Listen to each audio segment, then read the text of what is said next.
ये कहानी आपके अपने क्राइम चैनल कृष्णा रोहित पर लाई गई है, जहां हम हर दिन ऐसी ही 100% सच्ची और सस्पेंस से भरी रियल क्राइम स्टोरीज लेकर आते हैं। अगर आप क्राइम की सच्चाई जानने में रुचि रखते हैं तो चैनल को सब्सक्राइब जरूर करें।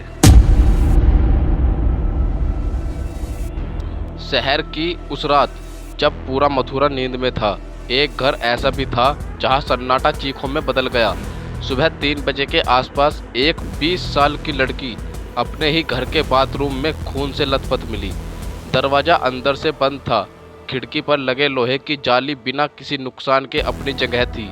पुलिस आई, दरवाज़ा तोड़ा गया, लेकिन जो दिखा वो पूरे महकमे को हिला देने वाला था।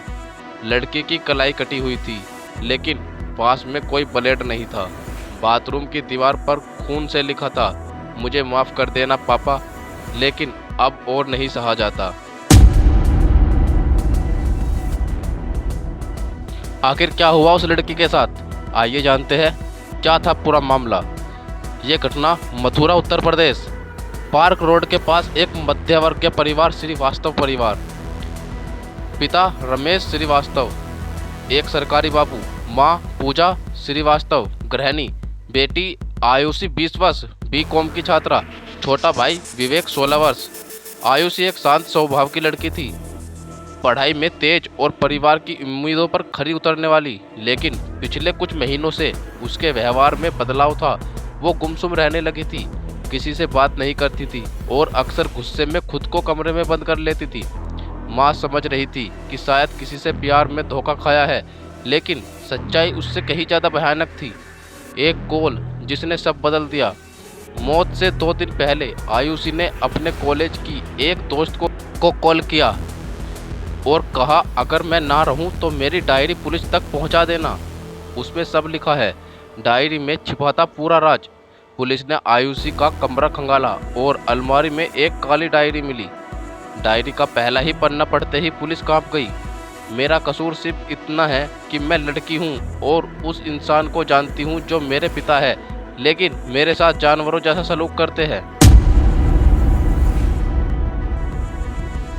उन्होंने मेरे बचपन को नोच डाला, मेरी मासूमियत छीन ली। अब वो मेरी शादी करवाना चाहते हैं ताकि वो फिर किसी और मासूम के साथ वैसा ही कर सके। रमेश श्रीवास्तव को पुलिस ने तुरंत हिरासत में लिया।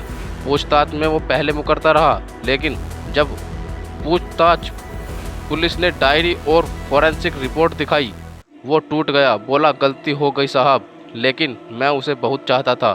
पुलिस ने उसे 376, 306 और 354 धाराओं के तहत जेल भेज दिया।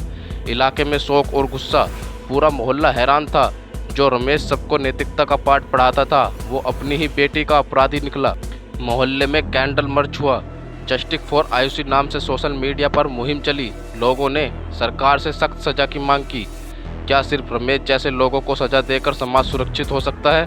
कितनी लड़कियां अब भी ऐसे नरक में जी रही है बिना किसी को बताए? क्या हमारे समाज की चुप्पी इन दरिंदों को ताकत बनती जा रही है? अगर ऐसी ही सच्ची रूह कपा देने वाली कहानियां आप जानना चाहते हैं तो हमारे चैनल कृष्णा रोहित को जरूर सब्सक्राइब करें। हम हर रोज़ लेकर आते हैं भारत की उन कहानियों को जिन्हें कोई बताना नहीं चाहता, लेकिन जानना जरूर चाहते हैं। सब्सक्राइब करें, शेयर करें और आवाज़ उठाएं।